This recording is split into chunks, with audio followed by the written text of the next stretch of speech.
کیا ماؤں نے لال جنے تھے؟ کیا دھرتی نے انسان دیکھے تھے؟ آج تک دنیا ایسا بادشاہ نہ دکھا سکی جو 22 لاکھ مربع میل پہ حکومت کر کے مسجد میں جھاڑو دے رہا ہو، جو 22 لاکھ مربع میل پر حکومت کر کے پانی کی مشق کندھے پہ اٹھا کے بیوہ عورتوں کے گھر میں گھڑوں میں پانی بھرنے جا رہا ہو۔ امیر المومنین کہاں جا رہے ہو؟ فلاں اماں کے گھڑے میں پانی بھرنے جا رہا ہوں، فلاں کے گھر میں پانی بھرنے جا رہا ہوں۔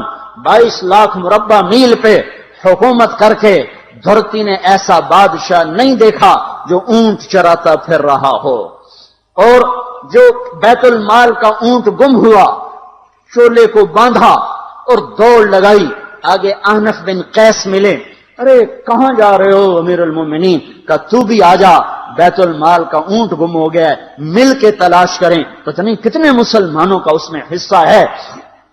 دھرتی ایسا بادشاہ نہ دکھا سکے گی، نہ دکھا سکے گی، کوئی ایسا آیا ہی نہیں ہے کہ جو اتنی بڑی سلطنت کا مالک ہو اور کیکر کے درخت کے نیچے بغیر پہروں کے سو رہا ہو۔ یہ ہمارے چھوٹے چھوٹے حکمران، ووٹوں کے ذریعے سے کرسیوں پر بیٹھنے والے، ان بے وقوفوں کے آگے بھی پہرے، پیچھے بھی پہرے، دائیں بھی پہرے، بائیں بھی پہرے، اوپر بھی پہرے، ان کی گاڑیاں بھی بلٹ پروف، یہ پھر بھی ڈرتے ڈرتے جا رہے کہ انہوں نے ظلم کیا، یہ اپنی ذات میں خوف زدہ ہو گئے۔ عمر نے اپنے نام کے ساتھ فاروق کا لقب آپ نے کہا عمر فرق بین الحق والباطل، عمر وہ عمر ہے جس نے حق اور باطل میں فرق کر کے دکھا دیا، اس لیے یہ فاروق ہے، اس نے حق اور باطل میں فرق کر کے دکھایا، یہ فاروق ہے۔ حسن بصری فرمایا کرتے تھے اپنی محفلوں کو عمر کے ذکر سے سجاؤ۔ حضرت عائشہ فرمایا کرتی تھیں عمر کے تذکرے کیا کرو، کہ جب عمر کا تذکرہ ہوتا ہے تو عدل کا تذکرہ ہوتا ہے، جب عدل کا تذکرہ ہوتا ہے تو اللہ کا تذکرہ ہوتا ہے۔ کہ ہم عائشہ رضی اللہ تعالیٰ عنہ فرمایا کرتی تھیں اتنے بڑی سلطنت پر حکومت کرنے کے بعد اللہ کی راہ میں جانے والے مجاہدین کے گھر گیا کھڑا ہوا ہے، دروازے پہ دستک دے رہا ہے، بیٹی کوئی بازار سے سودا لینا ہو تو مجھے بتاؤ، تیرے گھر والا تو اللہ کی راہ میں ہے، میں تمہارے گھر کا سودا لے آؤں، کیا کیا چیز چاہیے؟ تم نے اپنے خامند کو خط لکھنا ہوگا، تم تو لکھنا نہیں جانتی، مجھے بتاؤ میں تیرے خامند کو تیری طرف سے خط لکھوں۔ اما تیرا بیٹا اللہ کی راہ میں گیا ہوا ہے، مجھے بتا میں تیرے بیٹے کے نام تیری طرف سے خط لکھوں۔ اتنی بڑی جس کے سامنے قیصر اور کسرا زیر و زبر ہو گئے، کج کلا، وہ زمین میں جا کے تہ خاک میں وہ سارے ہیرے لال جواہر، وہ زمین میں لوٹ پوٹ کرنے والا، کسرا کے تخت کو توڑنے والا اور روم کی طاقت کو توڑنے والا، آل ساسان کی طاقت کو توڑنے والا اور نوشیروان کے خزانے مدینے میں لانے والا اور خسرو پرویز کے خزانے مدینے میں لانے والا اور رومت الکبرى کے خزانے مدینے میں لانے والا خود اپنے کرتے میں 14 پیوند لے کے چل رہا ہے۔ 14 پیوند کے ساتھ کرتا ہے، مہینے میں 1 دن گوشت کھاتے تھے، وہ روٹی کھاتے تھے کہ عام آدمی حلق کے نیچے نہیں لے جا سکتا تھا۔ ہے سال کی ابتدا اس شخص کی شہادت سے ہوتی ہے جس کو اللہ نے وہ عزت دی۔ آپ نے کہا میرے 2 وزیر آسمان میں، 2 وزیر زمین میں، آسمان پہ جبریل اور میکائیل میرے وزیر ہیں، زمین پر ابو بکر اور عمر میرے وزیر ہیں۔ آپ فرمایا کرتے تھے ابو بکر عمر اگر کسی بات پہ جمع ہو جائیں تو میں ان کے مشورے کے خلاف کبھی نہ کروں گا۔ ابو بکر تیری مثال ابراہیم کی ہے، عمر تیری مثال نوح علیہ السلام کی ہے، ابو بکر تیری مثال عیسیٰ علیہ السلام کی ہے، عمر تیری مثال موسیٰ علیہ السلام کی ہے۔ آپ مسجد میں آئے، آپ کے دائیں طرف ابو بکر تھے، بائیں طرف عمر تھے، آپ اندر آئے اور کہا دیکھو اسی طرح قیامت کے دن ہم اٹھیں گے کہ میرے دائیں طرف ابو بکر ہوگا، میرے بائیں طرف عمر ہوگا اور ہم ہاتھوں میں ہاتھ دیے ہوئے اٹھائے جائیں گے۔ اور ایک حدیث میں آتا ہے اور میرے قدموں سے بلال کو اٹھایا جائے گا جو نکلتے ہی اذان دے گا،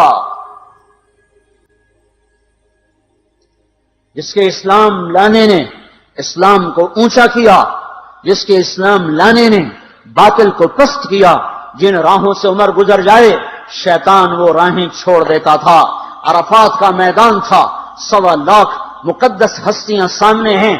میرے نبی نے فرمایا اس وقت میرا اللہ میرے سب صحابہ پہ فخر کر رہا ہے اور عمر بن خطاب پہ خاص طور پہ فخر کر رہا ہے، خاص طور پہ فخر ہو رہا ہے، عمر بن خطاب پہ خاص طور پہ فخر ہو رہا ہے۔ میرے بعد کوئی نبی ہوتا عمر ہوتا۔ عمر، میں نے رات جنت میں محل دیکھا، ایک اینٹ موتی کی، ایک یاقوت کی، ایک زمرد کی۔ میں نے پوچھا یہ کس کا ہے؟ کہا گیا ایک قریشی کا ہے۔ میں کہا میں قریشی ہوں، اتنا خوبصورت محل ہے، میرا ہی ہوگا۔ جب جانے لگا تو فرشتے نے کہا یہ آپ کے غلام عمر بن خطاب کا ہے۔ وہ کیا مبارک لوگ ہیں کہ جنہیں نبی کے گھر میں قبر نصیب ہو، ایک طرف ایک ساتھی، ایک طرف دوسرا ساتھی، جن کو نبی کے دو پہلوؤں میں جگہ ملی ہو۔ وہ کیسی عظیم ہستیاں، اتنی بڑی سلطنت کا مالک اور اتنے بڑے عدل کی نشانی بن کر مدینے میں مسجد میں بیٹھے رو رہے ہیں۔ امیر المومنین کیوں رو رہے ہو؟ کہا دجلہ کے کنارے کتا بھی پیاسا مر گیا تو پوچھ تو عمر کی ہوگی، فرات کے کنارے کتا بھی پیاسا مر گیا تو پوچھ تو عمر کی ہوگی۔ راتوں کو پہرے دیے جا رہے ہیں، راتوں کو خبرگیری کی جا رہی ہے۔ مدینے کے باہر ایک خیمہ ملتا ہے، چند بچے ملتے ہیں جو رو رہے ہیں۔ ایک عورت ہانڈی چڑھا کے ڈوئی پھیر رہی ہے۔ پوچھتے ہیں بہن یہ بچے کیوں رو رہے ہیں؟ کہ یہ بھوک سے رو رہے۔ ہانڈی میں کیا ہے؟ پانی، کچھ بھی نہیں۔ کیوں چڑھایا ہوا ہے؟ بہلانے کے لیے۔ سو جائیں گے روتے روتے، میرا اور عمر کا اللہ کے ہاں فیصلہ ہوگا۔ تو عمر کی ہچکیاں بن گئیں کہ عمر کو بہن تیرے حال کی کیا خبر؟ کہ پھر ہمارا بادشاہ کیوں بنا ہے؟ اگر ہمارے حال کی خبر نہیں لیتا تو ہمارا خلیفہ کیوں بنا ہے؟ پر لگ گئے، بیت المال سے سامان نکالا، بوری بھری، سر پہ اٹھائی، کمر پہ اٹھائی۔ غلام اسلم نے کہا میں اٹھاؤں؟ کہ قیامت کے دن بھی میرا وزن تو اٹھائے گا۔ اسی طرح بھاگے ہوئے آئے، پنیر نکالا، آٹا نکالا، گھی نکالا، شہد نکالا، ڈال کے ہانڈی میں نیچے آگ، خود دھواں، گیلی لکڑیوں میں پھونکے مار مار مار آگ جلائی، حلوہ تیار کیا، پھر پلیٹوں میں ڈال ڈال کے بچوں کو کھلایا۔ وہ عورت کہنے لگی کاش عمر کی بجائے تو خلیفہ ہوتا۔ تو یہ نہیں کہا کہ میں ہی عمر ہوں، میں ہی عمر ہوں۔ فرمایا جب کل تو امیر المومنین سے ملے گی تو مجھے بھی وہیں دیکھ لے گی، مجھے بھی وہیں پا لے گی۔ پھر وہاں بیٹھ کے دیکھتے رہے، اٹھ کے چل دیے۔ بچے ہنسنے لگے، کھیلنے لگے، تو اپنے غلام سے فرمایا میں نے انہیں روتا دیکھا تھا، میرا جی چاہا میں انہیں ہنستا بھی دیکھوں۔ 22 لاکھ مربع میل پہ اسلام پھیلا کر حکومت اس سے بھی بڑے علاقے میں لوگوں نے کی۔ چنگیز نے اس سے زیادہ فتوحات کی، محمود غزنوی نے اس سے زیادہ کی، سکندر تیمور نے اس سے زیادہ کی۔ پر فتوحات کر کے یوں خدمت کر رہا ہو، پانی بھر رہا ہو، اونٹ چرا رہا ہو، امامت کرا رہا ہو، 14 پیوند لگے کپڑوں کے ساتھ خلافت کے تخت پر بیٹھا ہوا ہو، یہ دھرتی میں پھر کوئی نہیں آئے گا۔ ہے نماز میں خنجر لگا، نماز پڑھاتے ہوئے 27 ذوالحج، 27، 28، 29 یکم کو انتقال ہوا۔ یکم محرم موت کے آثار گہرے نظر آئے۔ بیٹے کو بلایا کہ بیٹا جاؤ اما عائشہ سے پوچھ کے آؤ کہ عمر اپنے ساتھیوں کے ساتھ دفن ہونے کی اجازت چاہتا ہے۔ امیر المومنین کے لقب سے بات نہ کرنا، عمر کہنا۔ عمر، اب میں امیر المومنین نہیں رہا۔ جب وہ پوچھنے گئے تو حضرت عائشہ رو رہی تھیں۔ انہوں نے عرض کی اما جان میرا باپ اپنے ساتھیوں کا پڑوس چاہتا ہے۔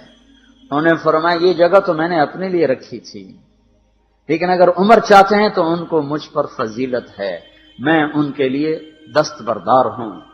انہوں نے واپس آ کر خوشخبری سنائی، مبارک ہو اجازت مل گئی۔ کہ نہیں شاید میرے شرم میں اجازت دی ہو، جب مر جاؤں تو مجھے دوبارہ دروازے کے سامنے رکھ کر پھر جا کے پوچھنا، اس وقت اجازت ملے تو پھر لے جانا، ورنہ مجھے بقیع کی طرف لوٹا دینا۔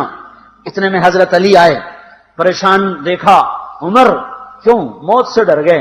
کہ نہیں، موت کے بعد کی گھاٹی سے ڈر رہا ہوں۔ کہ ڈرو نہیں، میرے ان کانوں نے سنا ہے اور اتنی دفعہ سنا ہے کہ میں گن نہیں سکتا کہ اللہ کے نبی فرمایا کرتے تھے ابو بکر اور عمر جنت کے بڑی عمر کے لوگوں کے سردار ہیں۔ آپ نے فرمایا تو اس بات کی گواہی دے گا؟ کہ میں بھی دوں گا، میرا بیٹا حسن بھی دے گا۔ امام حسن بھی ساتھ تھے۔ کہ میں بھی دوں گا، میرا بیٹا حسن بھی گواہی دے گا۔ پھر بھی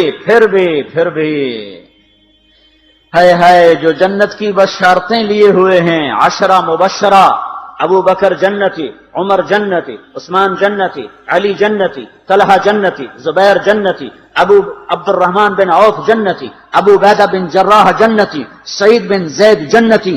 آپ نے نام لے کر گنے، نام لے کر گن کر کہا، سنو ابو بکر جنتی ہے، عمر جنتی ہے، عثمان جنتی ہے، علی جنتی ہے، طلحہ جنتی ہے، زبیر جنتی ہے، سعد بن ابی وقاص جنتی ہے، عبد الرحمن بن عوف جنتی ہے، ابو عبیدہ بن جراح جنتی ہے، سعید بن زید جنتی ہے۔ میں ان سے راضی ہوں، لوگوں ان کا حق پہچانو، میں ان سے راضی ہوں، میں ان سے راضی ہوں۔ پھر آپ نے فرمایا اگر تم نے ان کے بارے میں کسی ایک کے بارے میں بھی دل میں بغض لے کر مر گئے، اور تم نے اتنی بندگی کی تھی کہ سوکھ کے کانٹا ہو گئے تھے، روزے اتنے رکھے تھے کہ پیٹ کمر کو لگ گیا تھا، سجدے اتنے کیے تھے کہ تمہارے ماتھے اور گھٹنوں پر پتھروں جیسے نشان پڑ گئے تھے، اتنا کچھ کر کے ان 10 میں سے کسی ایک کا بغض لے کر اگر تم مر گئے تو اللہ تمہیں منہ کے بل جہنم میں گرا دے گا۔ لوگوں میں ان سے راضی ہوں، ان کا حق پہچانو، جن کو اللہ بھی رضا کے پروانے دے رہا ہو، جن کو اللہ کا رسول رضا کے پروانے دے رہا ہو، جن کو وزارت کا شرف مل چکا ہو، نبی کے پہلو میں قبر جن کی بننے کا اعلان ہو چکا ہو، وہ موت پر کیا کہہ رہا ہے؟ موت پہ کیا کہہ رہا ہے؟ اپنے بیٹے سے کہا میرا سر زمین پہ ڈال دے۔ ان کی گود میں سر تھا عبداللہ بن عمر، تو انہوں نے گود سے ہٹا کر پنڈلی پہ رکھ لیا، یہاں رکھ لیا۔ چلے گئے، کیا کہہ رہا ہوں سنتے نہیں ہو، زمین پہ ڈال دو۔ تو انہوں نے زمین پہ ڈالا تو اپنے چہرے کو مٹی میں رکھ دیا اور ایسے ملنے لگے اور کہنے لگے اے میرے رب، اگر تو نے عمر کو معاف نہ کیا تو عمر ہلاک ہو جائے۔ ویل لک یا عمر ولامک ان لم یغفر لک ربک، عمر تیری ہلاکت ہے اگر تیرے رب نے تجھے معاف نہ کیا۔ یہ کہتے کہتے کہتے جان دے دی۔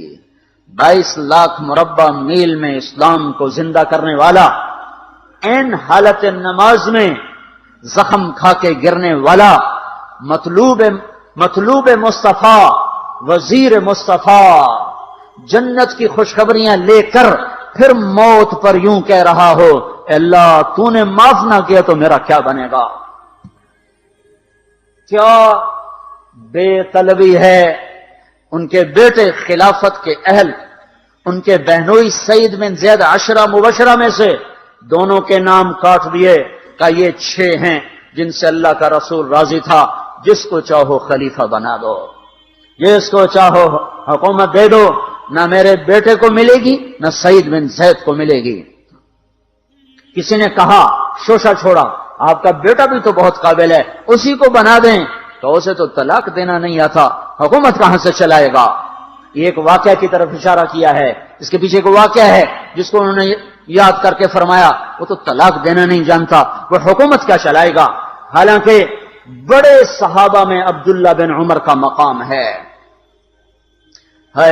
جنازہ صہیب رومی نے پڑھایا، دروازے کے سامنے لا کے رکھ دیا گیا، سب لوگ جنازے کے ساتھ کھڑے ہو گئے، عبداللہ بن عمر اکیلے آگے گئے، دروازے پر دستک دی، کہا اما جان میرا باپ عمر بن خطاب دروازے پہ حاضر ہو چکا ہے، اندر آنے کی اجازت چاہتا ہے۔ تو عائشہ رضی اللہ تعالیٰ نے اپنی چادر کو اٹھایا اور روتے ہوئے باہر نکل گئیں۔ پھر لوگ اندر داخل ہوئے، قبر کھودی گئی، قبر کھودتے ہوئے عبداللہ بن عباس بھی قبر کے کھودنے میں شریک تھے، تو کہتے میرے کندھے پہ کسی نے ہاتھ رکھا، میں نے پیچھے مڑ کے دیکھا تو علی رضی اللہ تعالیٰ عنہ کھڑے رو رہے تھے اور فرما رہے تھے مجھے پتا تھا تو یہیں آئے گا، یہاں تیرے سوا کوئی نہیں آ سکتا، کہ میں نے ایک دفعہ نہیں کتنی دفعہ میں نے اللہ کے نبی سے یہ بات کا تکرار سنا، میں ابو بکر اور عمر، اس کا اتنا تکرار سنا ہے میں نے کہ مجھے یقین تھا یہیں آئے گا، تو اور کہیں نہیں جا سکتا۔ میرے بھائیو